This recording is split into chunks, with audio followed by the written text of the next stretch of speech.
When Raven learns her twins have two different fathers, her world is thrown into chaos. Can two dads, a strong mom, and two inseparable brothers overcome anger and pride to create a family where love multiplies? Before we get into the story, comment below where in the world you're watching from today. Raven Carter sat in the bright white hospital waiting room, her hands shaking as she held the manila envelope. Her 5-year-old twins, Noah and Liam, were playing with their toy cars on the floor, making zooming noises and giggling. The sound usually made her smile, but today she could barely breathe. "Miss Carter," the nurse called her name. "Dr. Martinez, we'll see you now." Raven gathered the boys, taking each by the hand. Noah's dark curls bounced as he walked, while Liam's straight blonde hair fell across his forehead. People always commented on how different they looked, and she'd always laughed it off. But now, "The blood type results are quite clear, Doctor," Martinez said, adjusting his glasses as he looked at the papers spread across his desk. "When we ran the tests for Liam's surgery, we discovered something unusual.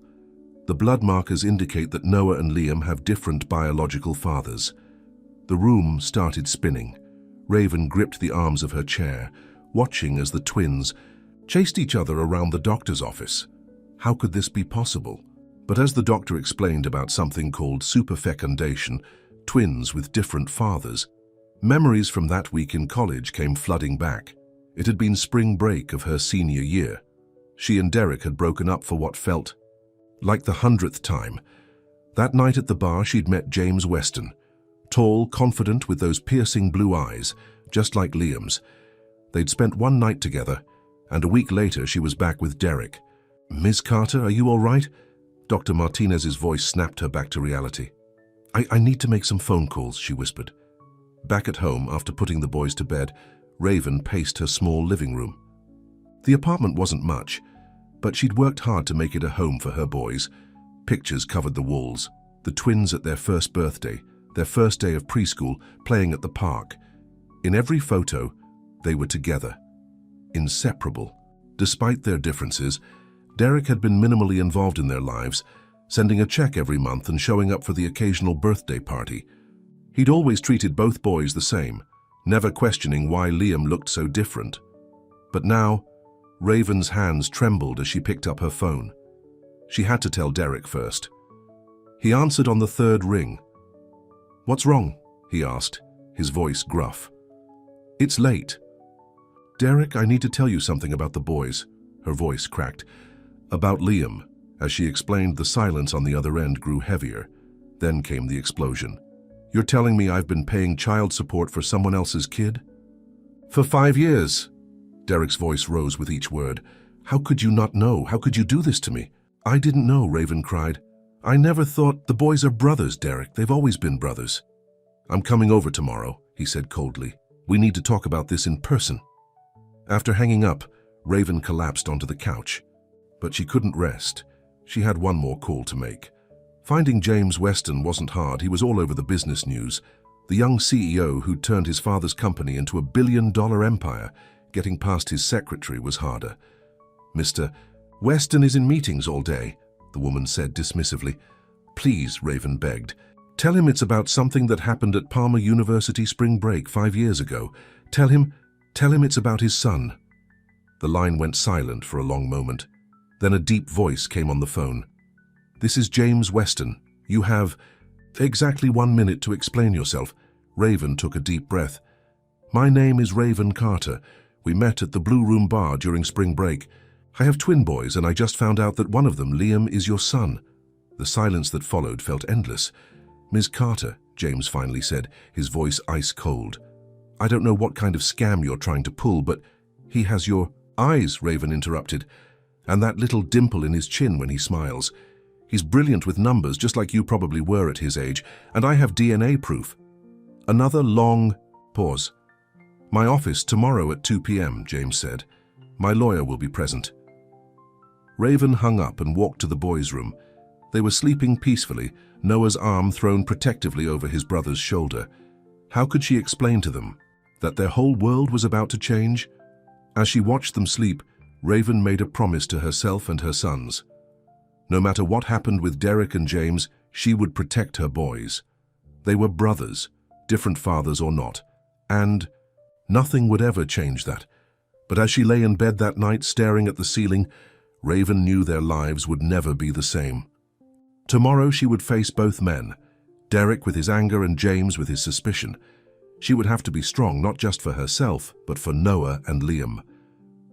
The clock ticked past midnight, and Raven finally drifted off to sleep, dreaming of a time when life was simpler, when her biggest worry was getting the boys to eat their vegetables. But life wasn't simple anymore. It was about to become more complicated than she could have ever imagined. The next morning came too quickly. Raven had barely slept, and dark circles showed under her eyes as she got the twins ready for school. Noah was being extra fussy about his breakfast, while Liam quietly watched his mother with those piercing blue eyes, James's eyes. "Mommy, are you sick?" Liam asked, his small hand reaching across the table to touch her face. "No, sweetheart," Raven forced a smile. "Mommy just didn't sleep well." The doorbell rang at exactly 9 o'clock. Raven had asked her neighbor, Mrs. Peterson, to watch the boys after school. She didn't want them anywhere near the apartment when Derek arrived. Derek stood in the hallway looking exactly like she remembered, tall, broad-shouldered, with those dark curls that Noah had inherited. But his usually friendly face was hard with anger. "How long have you known?" he demanded, pushing past her into the apartment. "I told you I just found out yesterday," Raven said, closing the door. "The blood tests for Liam's tonsil surgery." "Don't say his name." Derek spun around, his face red. "Do you have any idea what this feels like? 5 years, Raven. 5 years I've been paying for and caring about a kid who isn't even mine." "He is yours," Raven shot back. "Maybe not by blood, but you've been in his life since he was born. You're the only father he's ever known." Derek laughed, bitterly, picking up a framed photo from the coffee table. It showed him at the twins' 4th birthday party, both boys on his lap, all 3 of them wearing party hats and grinning. "Look at him," Derek's voice cracked. "Look at those blue eyes. How did I not see it? I was so stupid." "Derek, please." Raven stepped closer. "The boys love you, both of them. Nothing has to change. Everything has changed." He slammed the photo down so hard the glass cracked. "And now you're meeting with his real father, the rich guy. Is that what this is about? Looking for a bigger payday?" Raven felt like she'd been slapped. "How dare you? I never asked you for anything more than basic child support. I've worked 2 jobs to give our boys—" "Our boy," Derek corrected coldly. "Noah is our boy. Liam is someone else's mistake." "Get out!" Raven's voice shook with fury. "Get out of my house right now." "Oh, I'm leaving." Derek grabbed his jacket. "But this isn't over. I'm calling my lawyer. I want a paternity test for Noah, and I want to modify the child support agreement. I'm not paying for another man's kid anymore." "The boys are a package deal, Derek," Raven said, tears streaming down her face. "You can't just abandon one of them. Watch me." He yanked open the door. "And when you meet with your millionaire baby daddy today, tell him congratulations. He's about to start paying 5 years of back child support." The door slammed behind him, and Raven collapsed onto the couch, her whole body shaking. How had everything fallen apart so quickly? The cracked photo lay on the coffee table, the happy smiles now separated by a jagged line through the glass. Her phone buzzed, a text from James's secretary confirming the 2 p.m. meeting. In 4 hours she would be sitting in a fancy office trying to convince a stranger that he had a son who until yesterday had a father who loved him. The phone rang again. It was Mrs. Peterson. "Raven, dear, the school just called. Noah's running a fever. They need someone to pick him up." Raven looked at the clock. She had to meet James at 2 p.m., but she couldn't leave Noah sick at school, and she couldn't separate the twins. They'd never spent a day apart in their lives. "I'll be right there," she said, grabbing her keys. As she drove to the school, her mind raced. She'd have to reschedule with James. The boys came first. They always had, and they always would. But would James understand that? Would he even care? At the school, she found both boys in the nurse's office, even though only Noah was sick. Liam had refused to go back to class without his brother. They sat side by side on the small cot, Liam holding Noah's hand, while Noah sniffled miserably. "Mommy." They called in unison when they saw her.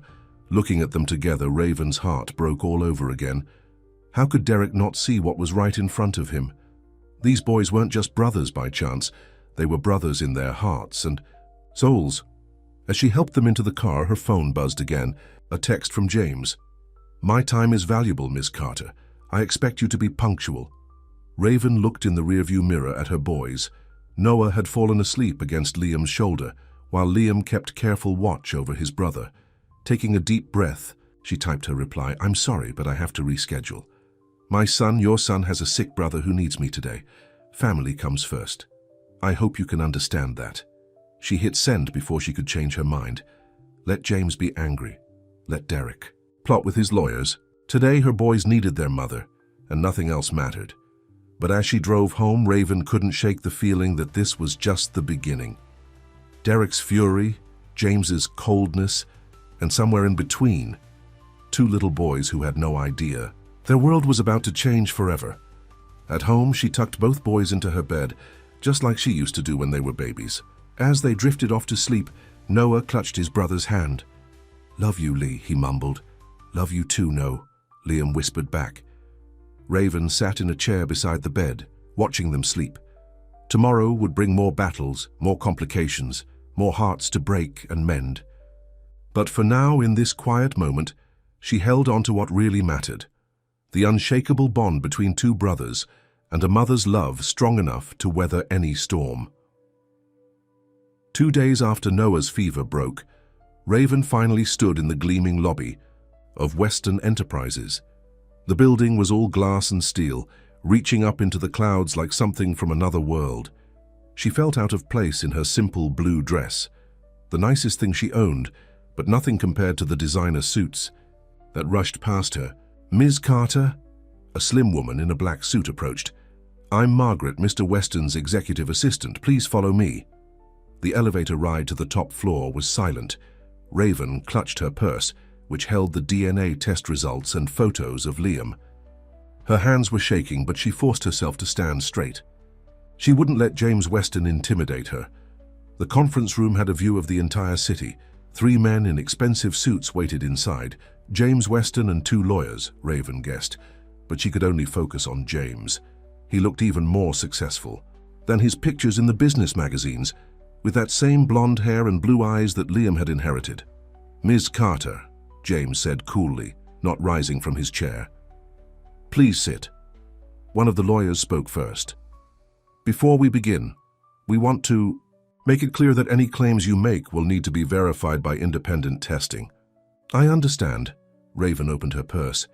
"I brought the hospital test results, but I'm happy to do any additional testing you require. I also brought these." She laid out several photos of Liam on the polished table. James didn't reach for them, but his eyes fixed on one where Liam was laughing at the camera, that familiar dimple showing in his chin. "Mr. Weston," Raven said softly, "I'm not here for money. I've raised my boys on my own for 5 years, but Liam deserves to know his father, and you deserve to know your son. If, and I stress if, this child is mine," James finally spoke. "Why? Come forward now. Why not 5 years ago?" "I didn't know," Raven explained. "I was with someone else at the time, Derek. When I found out I was pregnant, I assumed both twins were his. It wasn't until Liam needed surgery that we discovered the truth. And this Derek, he's been acting as the father. He has, but now," Raven's voice caught. "Now he's angry. He's threatening to cut Liam out of his life completely." James leaned back, studying her. "So you are here for money. You've lost one father's support, so you're looking for a replacement." "No." Raven stood up, her chair scraping against the floor. "I'm here because my 5-year-old son is about to lose the only father he's ever known. I'm here because he has a right to know where he comes from.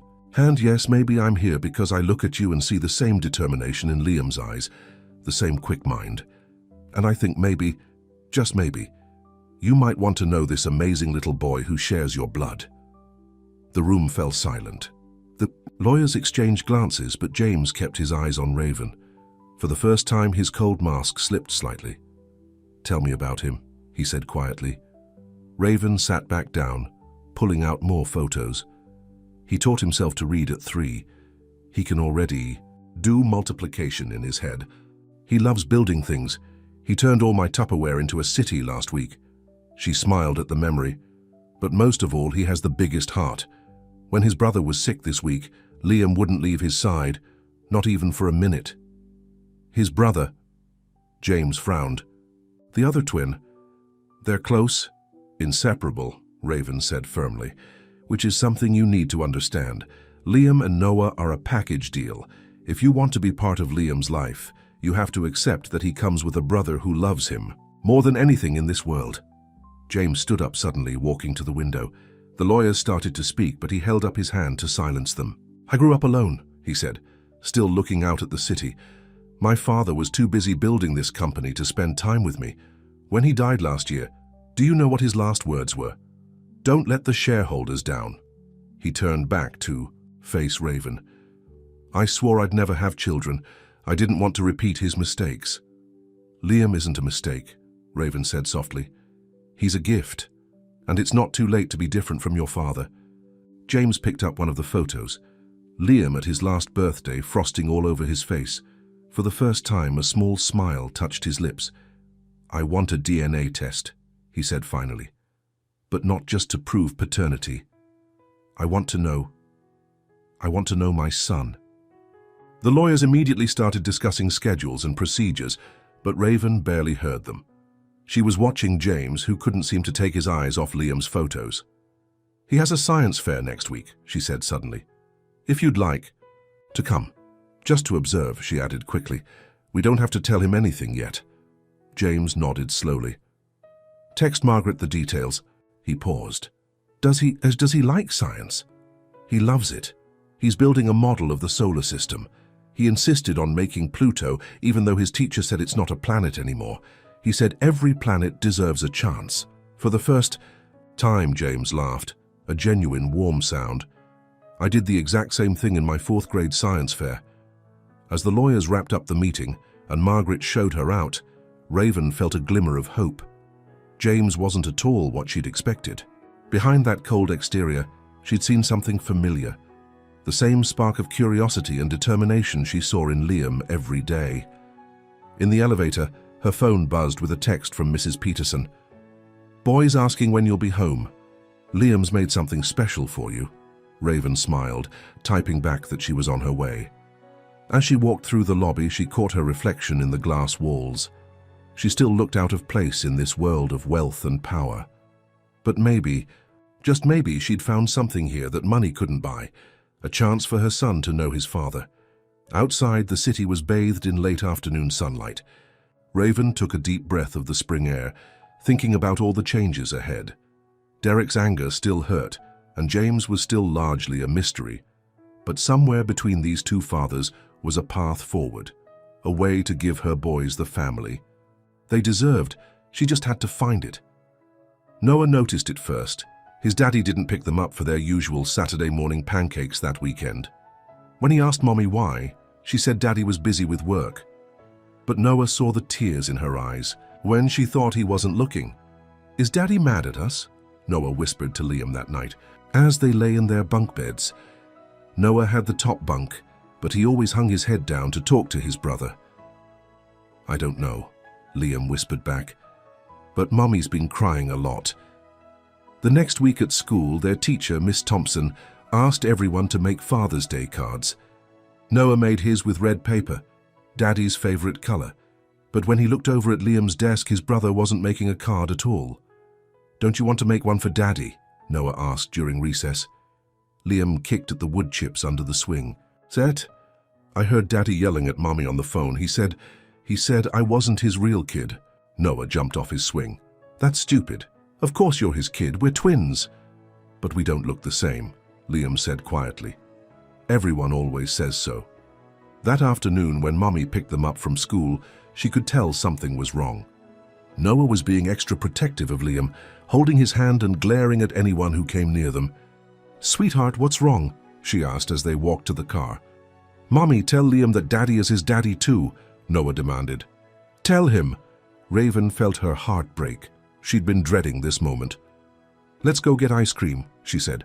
We need to have a family talk. At Freddy's ice cream shop, their favorite place, Raven got them both double scoops. Chocolate for Noah, mint chocolate chip for Liam. They sat at their usual booth by the window. "Boys?"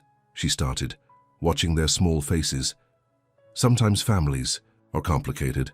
Sometimes children can have more than one daddy." "Like Tommy in our class?" Noah asked. "He has a daddy and a stepdaddy." "Something like that," Raven said. "Liam, honey, you heard Daddy Derek saying something on the phone, didn't you?" Liam nodded, his ice cream melting untouched.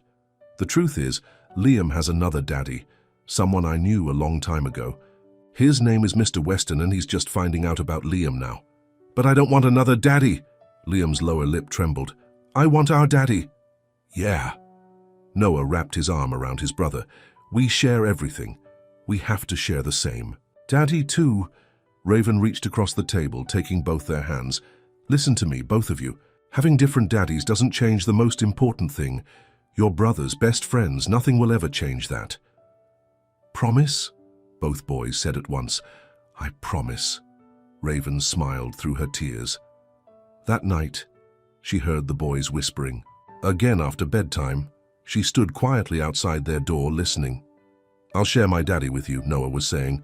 "And if your new daddy is nice, maybe you can share him with me too." "Deal," Liam replied. "Brothers forever?" "Brothers forever." Next morning, Raven found a surprise on the kitchen table. The boys had made a sign with their finger paints.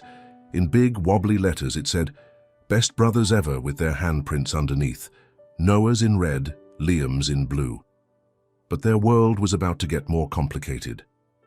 That afternoon, while the boys were at their swimming lesson, Derek showed up at Raven's door unannounced. "I want to talk about Noah," he said, not meeting her eyes. "Just Noah. They're a package deal, Derek. You know that." "Not anymore." He handed her some papers.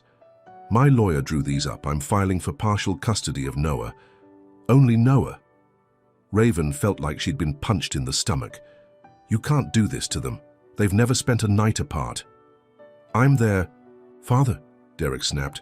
"Well, I'm Noah's father and I have rights." "What about Liam's rights?" Raven shot back.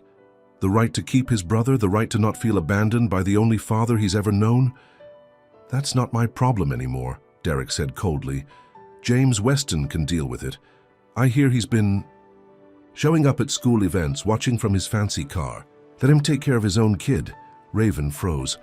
"How do you know about James coming to the school?" "Small world," Derek smirked.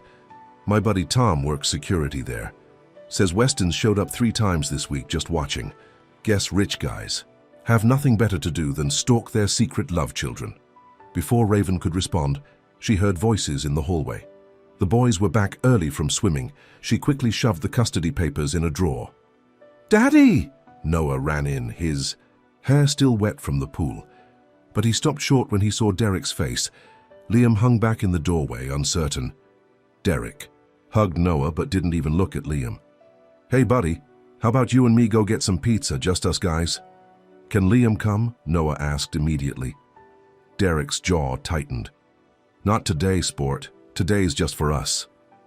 "Then I don't want to go," Noah said firmly, backing away to stand beside his brother.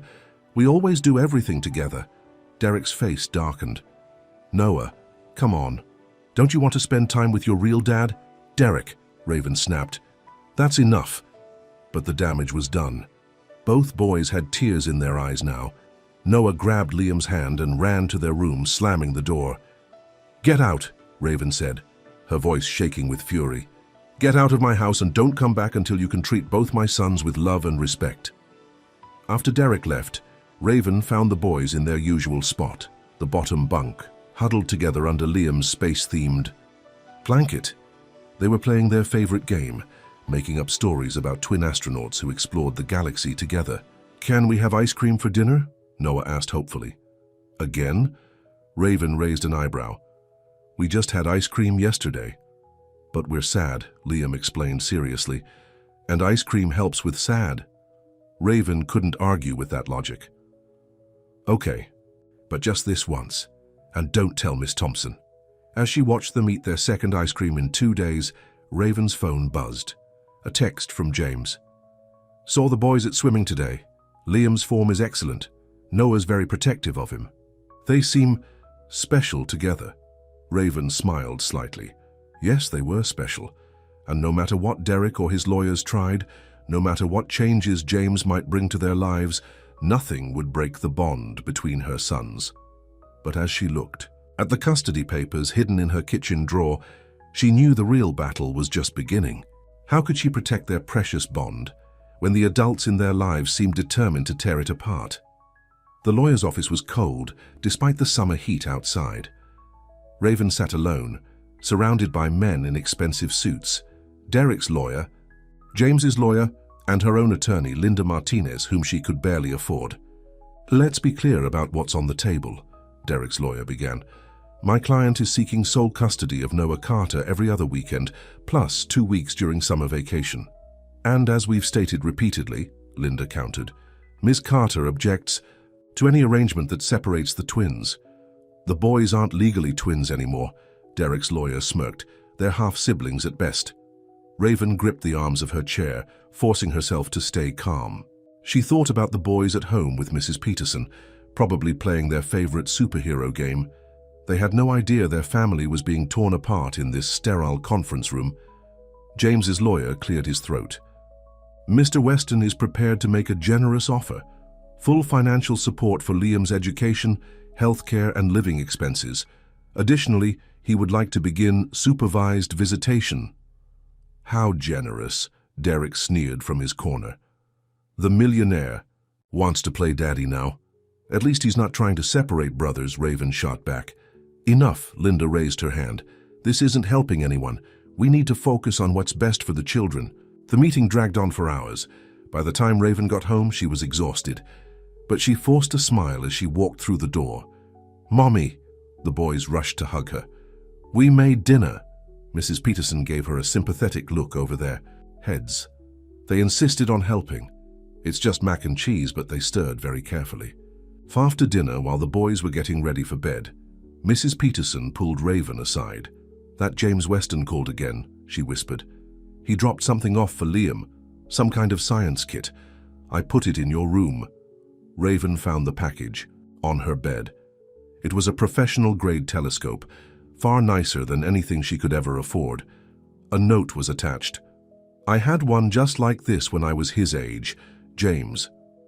She sat on her bed, holding the telescope. James was trying in his own way. But Derek was breaking her heart. How had the sweet boy she'd loved in college turned into this bitter, angry man? Her phone buzzed, a text from James. "How did the meeting go?" Before she could respond, she heard crying from the boys' room. She found Noah and Liam sitting on the floor surrounded by torn papers. "What happened?" she asked, kneeling beside them. "We found the papers in your drawer," Noah sniffled. "The ones about Daddy taking me away." Raven's heart sank.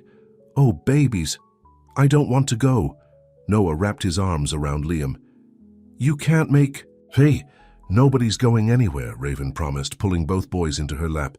"I won't let anyone separate you." "But the papers say," Liam started. "The papers don't matter. What matters is us, our family. We stick together, remember?" That night, she let both boys sleep in her bed. As they finally drifted off, she took a photo of them curled up together. She sent it to both James and Derek with the same message. "This is what really matters." Derek didn't respond, but James called almost immediately.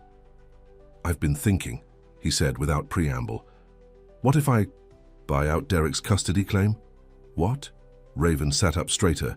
"Money's clearly what he wants. I'll offer him enough to walk away completely. Then we can work out a visitation schedule that keeps the boys together." "James." Raven felt tears welling up. That's not how this works. You can't just throw money at everything." "Why not? It's worked for every other problem in my life." He paused. Except not having a family." The vulnerability in his voice caught her off guard. "Come to Liam's baseball game tomorrow," she found herself saying. "Not to watch from your car, really come. Sit in the bleachers, let him see you. I don't know anything about baseball, neither does Liam. He's terrible at it. But Noah cheers for him anyway, and it makes him so happy." There was a long pause. "What time?"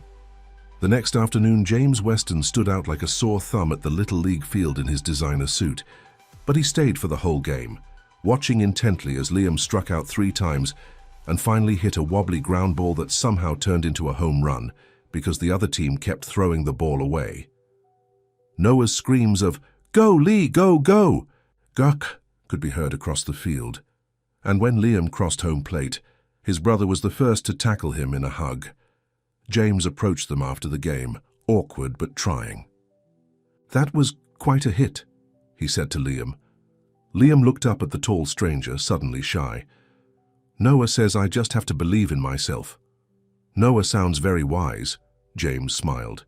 "He's my best friend," Liam said proudly. "Want to see our secret?" "Handshake."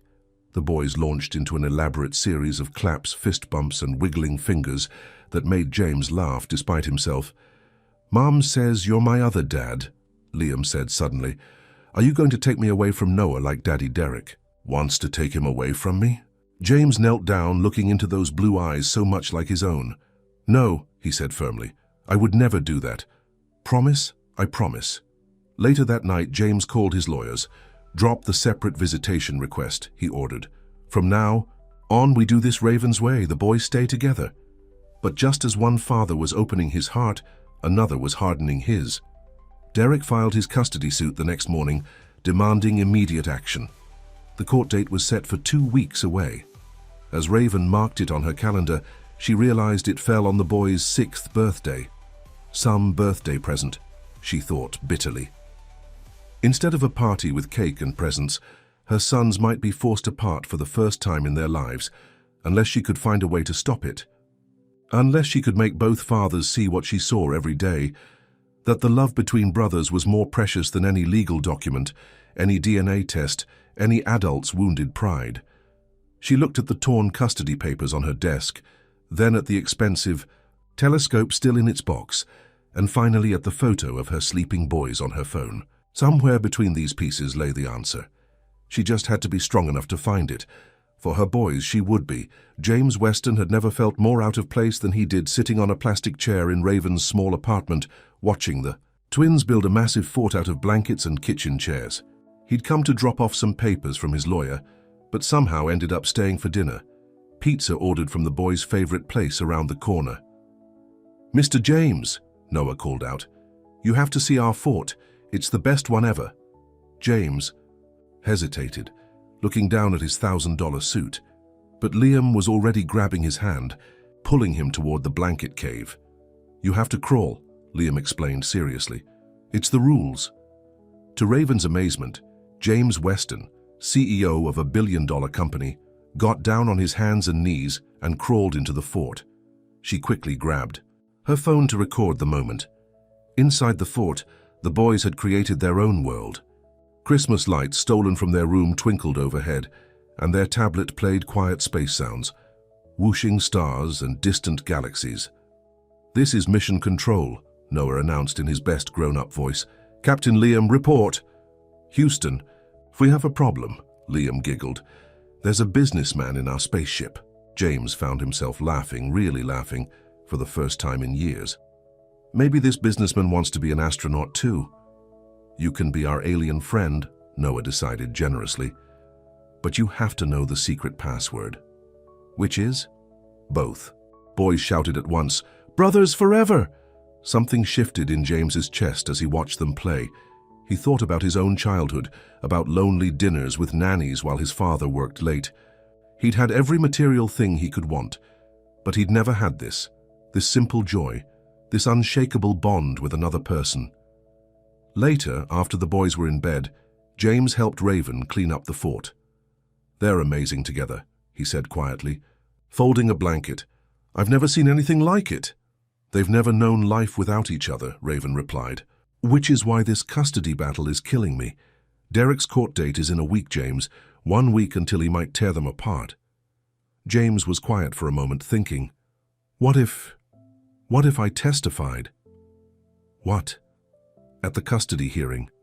What if I testified about what I've seen, about how separating them would be cruel? Raven stared at him. You'd do that, even though it might hurt your own custody chances? Raven, James set down the blanket he was folding. When you first told me about Liam, I thought about him as a possession, something that belonged to me by blood. But watching him with Noah, I realize he belongs to his brother first. They belong to each other. Tears filled Raven's eyes. Try telling that to Derek. I will tomorrow. What? I'm going to meet with Derek tomorrow, man to man, father to father. The next morning, James waited in his office for Derek. He'd had his assistant clear his entire schedule, something he'd never done before. Derek arrived looking defensive, his shoulders tense. What's this about, Weston? Come to buy me off again? No. James gestured to a chair. I came to show you something.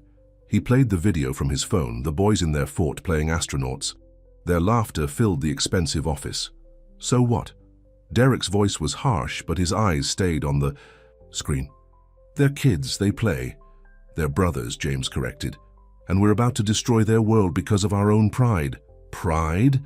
Derek stood up angrily. You have no idea what this feels like. Finding out my son, one of my sons, isn't mine. You're right, James said calmly. I don't know how that feels, but I know how it feels to suddenly discover you have a son, to realize you've missed 5 years of his life, to see him love another father more than you. Derek sat back down, deflating slightly. But here's what I've learned, James continued. Being a father isn't about blood or DNA or legal rights. It's about love. And those boys, they love each other more purely than any love we could give them. It's not that simple, Derek muttered. Actually, it is. James leaned forward. You can pursue this custody suit. You might even win. But you'll break Noah's heart in the process. Is that really what you want? Of course not. I love Noah.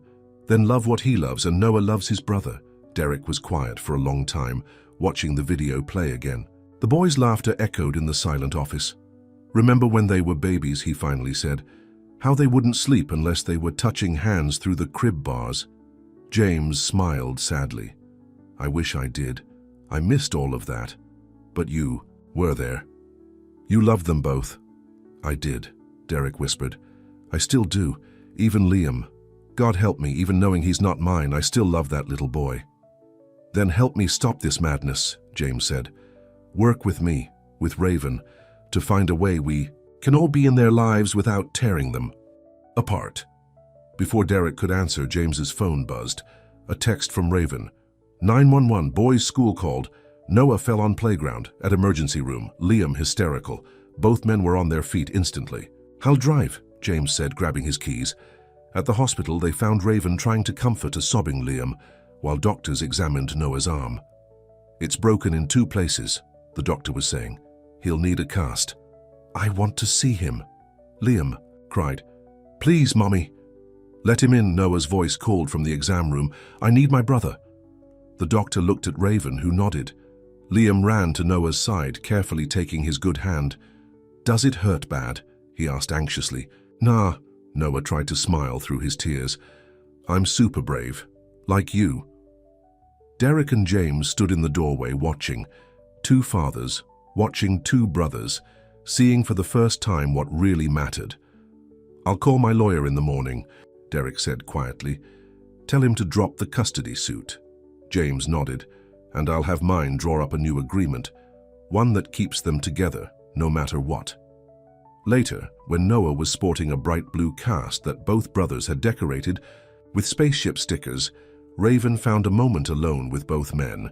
Thank you, she said simply, for putting them first.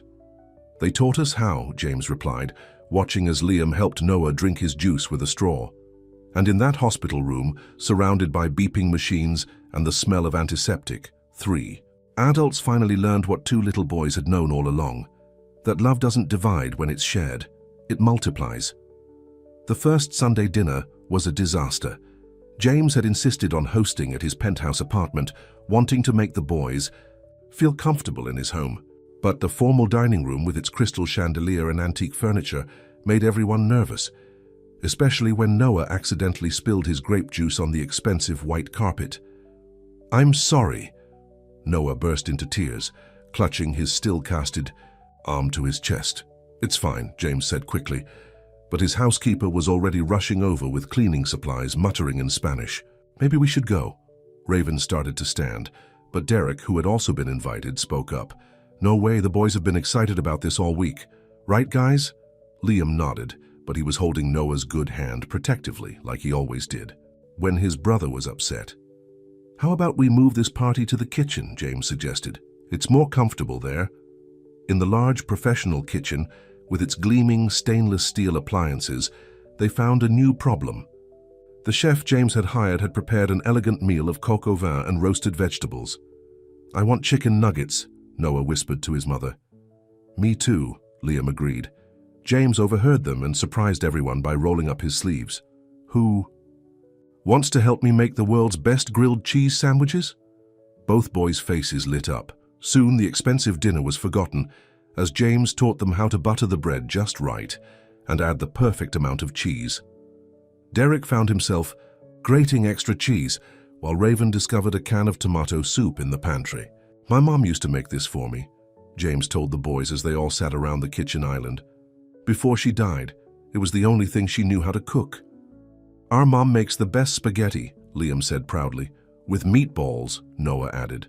"Maybe. She could teach me sometime," James said, glancing at Raven. The moment felt warm, comfortable, until Derek's chair scraped back suddenly. "I should go," he said, his face tight. "Early meeting tomorrow." The boys' faces fell. "But we didn't show you the cool game room Mr. James has," Noah protested. "Next time, buddy." Derek kissed the top of his head, then hesitated before doing the same to Liam. "Be good, guys." After he left, the evening felt deflated. James showed the boys his game room with its massive TV and every video game console available, but they were quieter now, less excited. "Did we make Daddy Derek sad?" Liam asked, as Raven tucked them into the new beds in the room James had set up for them. "No, sweetheart. Grown-ups just get complicated sometimes. Like how Mr. James is my other daddy now?" Liam persisted. "Yeah," Noah yawned. "And how come we have to sleep here sometimes instead of at home?" Raven sat on the edge of Liam's bed. "Remember how we talked about sharing? How families sometimes have to share time and love. Like how we share our toys?" Noah asked. "Exactly. We're all learning to share our family now." After the boys fell asleep, Raven found James in his home office, staring out at the city. "Lights. I'm sorry about Derek," she said. "Don't be. I understand how he feels." James turned to face her. "I'm the intruder here, the one changing everything." "You're not an intruder. You're Liam's father." "Am I?" James ran a hand through his hair. "Derek's been there for every scraped knee, every nightmare, every first day of school. I've been here for what? A few weeks. But you're trying," Raven said softly. "That matters." The next morning brought new challenges. The boys were cranky from sleeping in a strange place. James had no idea what they usually ate for breakfast, and his chef was off on Mondays. "I want Lucky Charms," Noah demanded. "I only have organic granola," James said helplessly.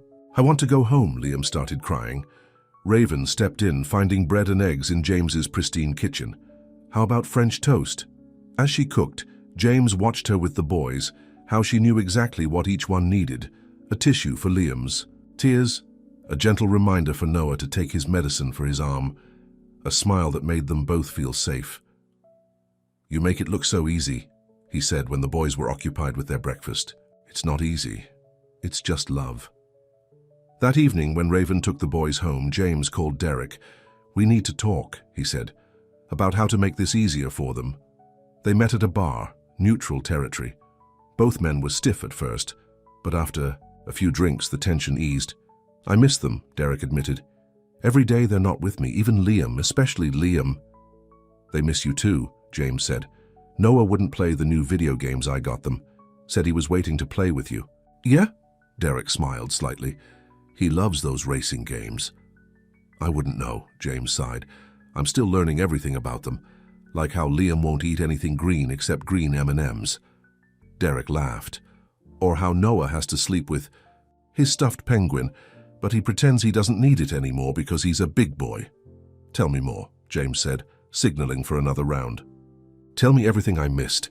And so, in a dark bar on a Monday night, two fathers began to forge an unlikely friendship, bound together by their love for two little boys who had enough heart to love them both. The next weekend, when the boys came to James's apartment, they found both fathers waiting for them. Derek had brought the racing games and James had stocked the kitchen with Lucky Charms. "Can we build a fort?" Noah asked hopefully. "A space fort," Liam added. The men exchanged glances, then smiled. "I'll get the blankets," Derek said. "I'll order." "Pizza," James added. Raven stood in the doorway watching as her sons directed the construction of the most elaborate blanket fort ever built in a luxury penthouse. Derek knew exactly how to secure the blankets to the chairs, while James contributed couch cushions and his iPad for the space sounds. Later, as they all sat inside the fort eating pizza, Liam looked around at his family, his mom, his brother, and both his dads. "This is better than the hospital fort," he declared. "Way better," Noah agreed, sauce on his chin. "Everything's better when we're all together," Raven said softly. And for the first time it felt true. They weren't perfect. They still had a lot to figure out, but they were trying, learning, growing, together, in the twinkling light of the forts.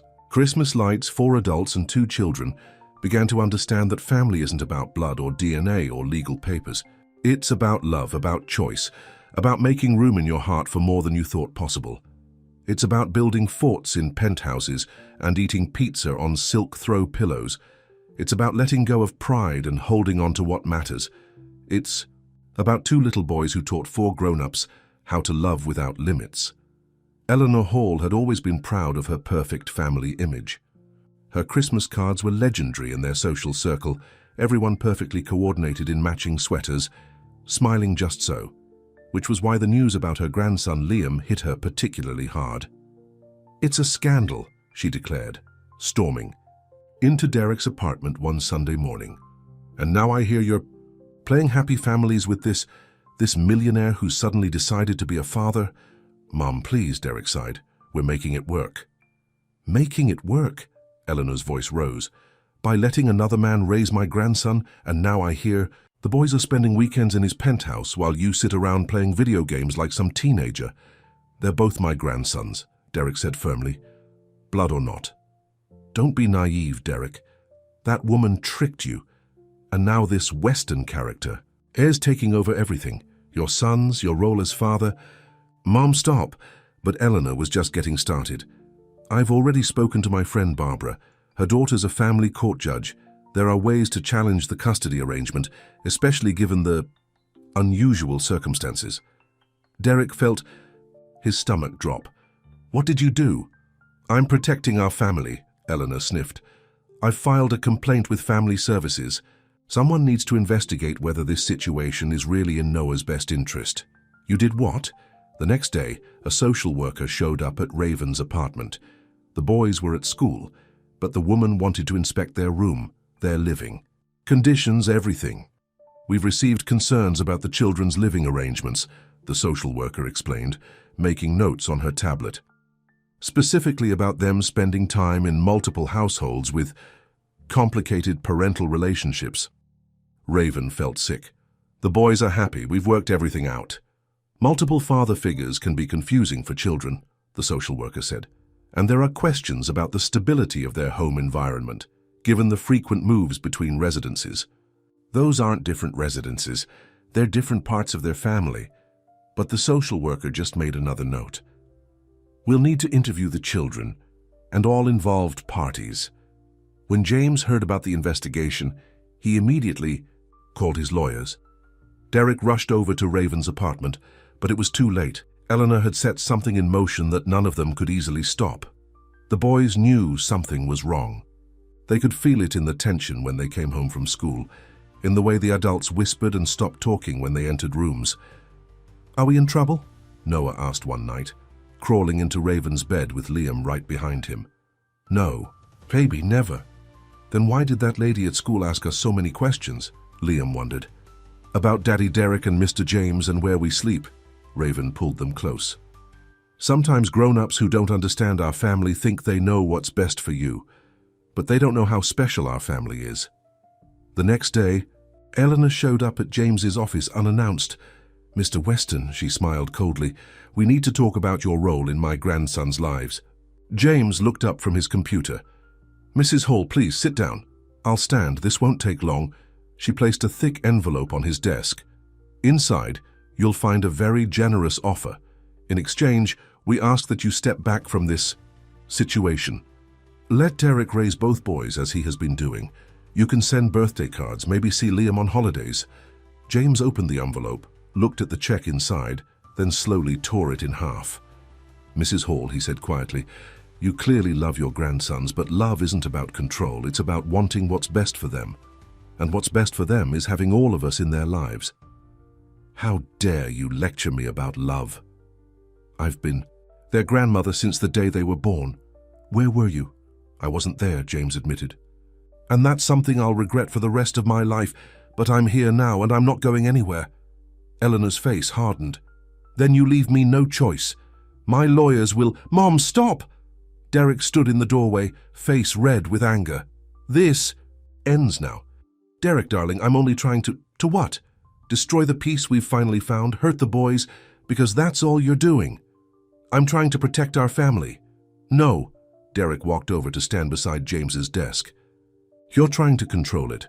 But here's the truth, Mom. This is our family now. James, Raven, both boys, all of us. And if you can't accept that, if you can't love both boys equally, then maybe you're the one who needs to step back. Eleanor gasped. You don't mean that. I do, because I've learned something these past few months. Family isn't about blood or DNA or what the neighbors think. It's about love. And those boys, they have enough love for all of us. The question is, do you? Tears filled Eleanor's eyes. I don't know how to be a grandmother to a child who isn't really mine.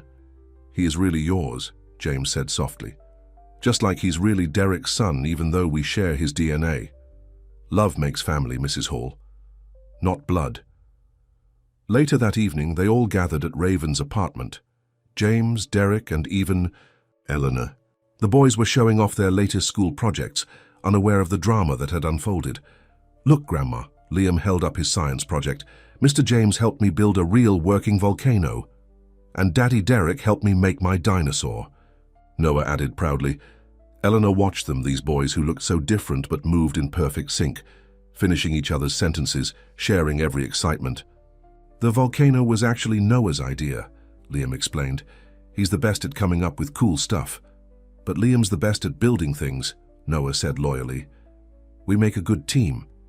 Eleanor looked around the room, at her son Derek, who was finally smiling again, at James, who watched the boys with such love in his eyes, at Raven, who had somehow held this unlikely family together. Yes, she said softly, pulling both boys into a hug. Yes, you do make a good team. The next day, Eleanor called her friend, Barbara. The complaint was withdrawn. The social worker's investigation was closed, and in Raven's small apartment, two little boys continued to teach the adults in their lives what it really means to be a family. Not through blood or law or society's expectations, but through the simple, profound power of love without conditions or limits. That evening, as they all sat down to dinner, a strange, wonderful mix of James's chef's cooking and Raven's spaghetti and meatballs. Eleanor looked around the table and realized something. This wasn't the perfect family she'd always imagined for her Christmas cards. It was better, because it was real.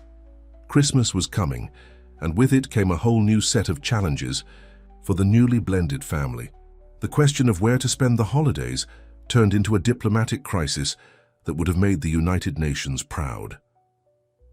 The boys always spend Christmas Eve with me, Derek insisted during their weekly family meeting at Raven's apartment.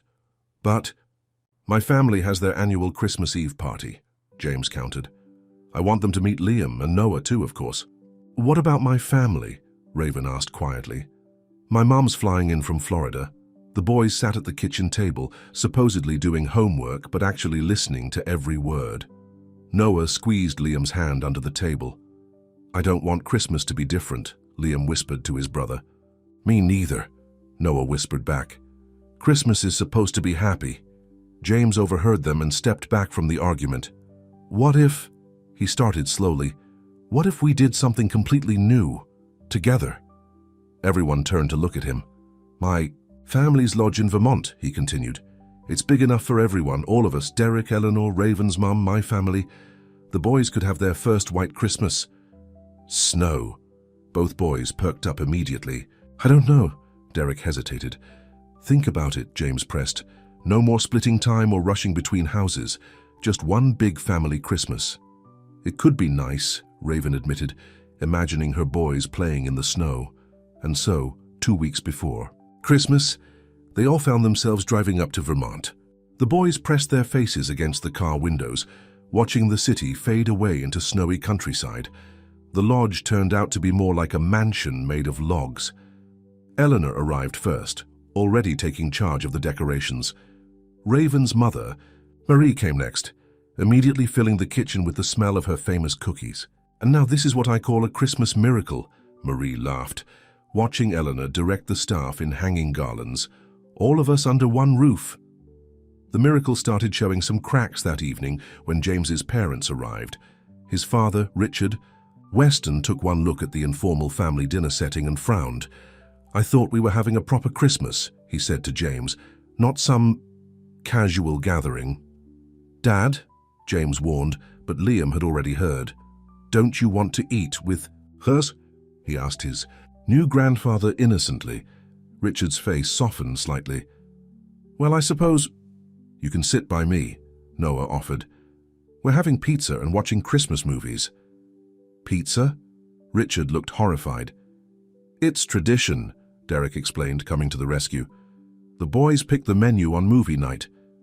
And so Richard Weston, chairman of multiple corporate boards, found himself eating pizza on a couch watching How the Grinch Stole Christmas, with 2 excited 6-year-olds explaining every scene.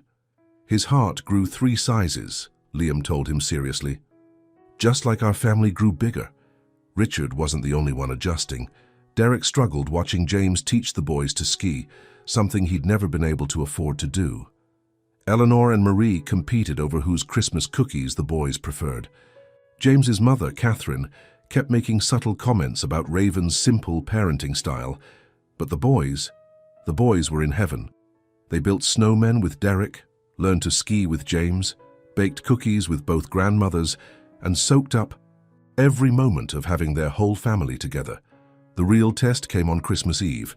They had all agreed to blend traditions, Derek's annual reading of The Night Before Christmas, Marie's midnight hot chocolate, Eleanor's matching pajamas, and the Westons' formal dinner. The formal dinner came first, and it was a disaster. Noah spilled his soup. Liam couldn't cut his turkey. The adults were tense, trying to maintain proper etiquette while helping the boys. This isn't working, James finally said, watching both boys struggle with their formal place settings. Clearly not, his father said stiffly. Perhaps the children should eat separately. No, James stood up. This isn't working because we're trying to be something we're not. We're not a formal family anymore, Dad. We're a pizza and fort family. A what? Richard sputtered. Boys, James grinned. Want to show everyone how we do dinner at my place? 10. Minutes later, the formal dining room had been transformed. The boys had everyone sitting on picnic blankets on the floor, pizza ordered from the local place in town, and Christmas music playing from James's phone. This is undignified, Richard protested, but he was already accepting a slice of pepperoni from Noah. It's perfect, Raven said softly, watching her sons teach their grandparents how to eat pizza without plates. After dinner, they all changed into Eleanor's matching pajamas, even Richard and Catherine after much persuading from the boys. Derek read The Night Before Christmas while everyone sipped Marie's hot chocolate. And now, James announced, a new tradition. He led everyone outside. The snow was falling softly, and he had lined the path to the lake with hundreds of twinkling lights. Make a wish, he told the boys, handing them each a paper lantern. As they released their lanterns into the snowy night sky, Noah turned to his brother. What did you wish for? Can't tell, Liam grinned. It's a secret. But later that night, as the adults sat around the fire and the boys whispered in their room, Liam confessed, I wished for every Christmas to be like this one. Me too, Noah said, with everybody together. In the living room, the adults were having a similar conversation. It's not traditional, Richard admitted, but seeing Liam smile like that, he looks just like James did at that age. And Noah's laugh, Eleanor added, it's pure Derek. They're both pure love, Marie said wisely. Those boys have enough love for all of us if we're smart enough to accept it. As midnight approached, Raven stood at the window watching the snow fall. James joined her, then Derek, until all three. Parents stood together watching their unique family bond over Christmas cookies and carols.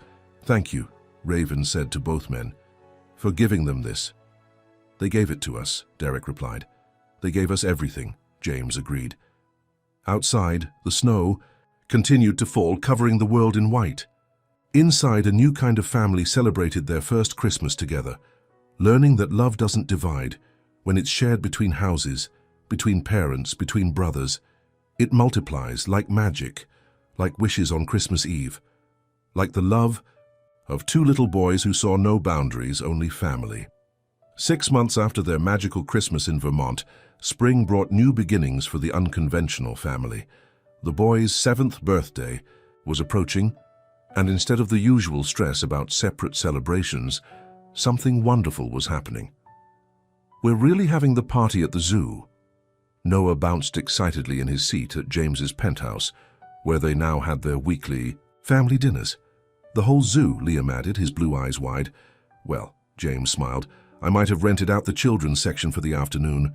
"And Daddy Derek is bringing the cake," Noah announced proudly, "and Grandma Eleanor is doing decorations," Liam chimed in, "and Grandma Marie is making her special cookies. And Grandpa Richard promised a surprise."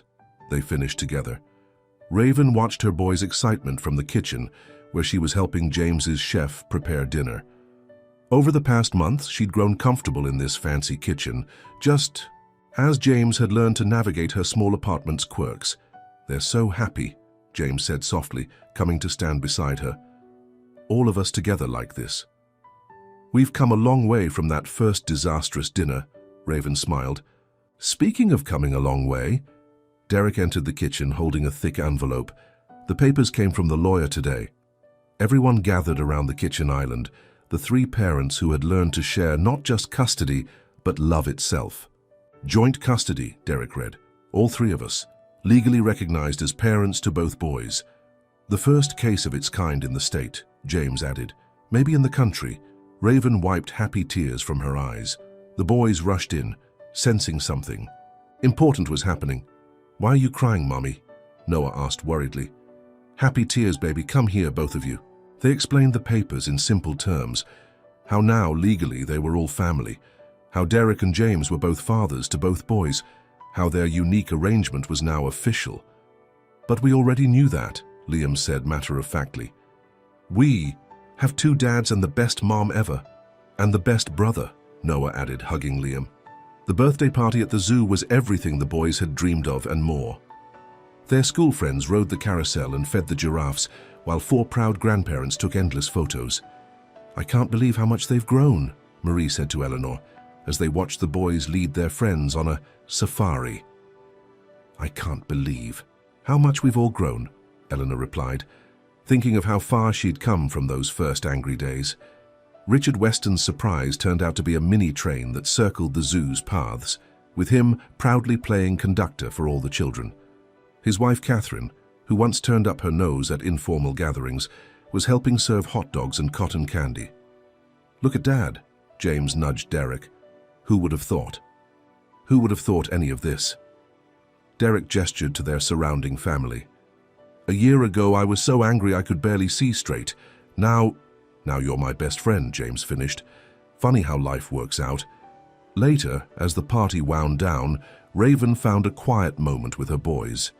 They were tired but happy, faces still sticky with cake frosting. "Did you have a good birthday?" she asked. "The best," they chorused.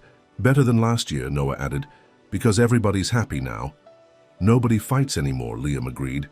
"And we get 3 bedrooms, one at home, one at Daddy Derek's new house, and one at Mr. James's penthouse." Speaking of Mr. James, Raven hesitated. How would you feel if he wasn't Mr. James anymore? If he was just Dad or Papa, whatever you want to call him? The boys exchanged their trademark twin look, the one that meant they were having a silent conversation. "Can we still call Daddy Derek Daddy?" Noah asked carefully. "Of course, he'll always be your daddy." "Then Liam smiled. I think Papa James sounds nice, like in my friend Tommy's family. He has a dad and a papa too. As if summoned by his new title, James appeared with Derek beside him. Papa James? Liam tried out the name. Will you push us on the swings? James's eyes filled with tears. I'll push you on the swings forever, buddy. Me too? Noah asked hopefully. You too. Always. Derek wrapped an arm around Raven as they watched. James pushed both boys on the zoo's playground swings, their laughter echoing in the early evening air. We did good, Derek said. Really good. We did, Raven agreed. Even if we took the longest, craziest route to get here. That night, after the party was over and the boys were asleep in their beds at James's penthouse, it was his weekend in their carefully balanced schedule, the three parents sat on the balcony. The city lights twinkled below them like the Christmas lights in Vermont that had helped bring them together. The boys want to call me Papa, James said, still sounding awed. You've earned it, Derek told him. We're all parents now, really and truly.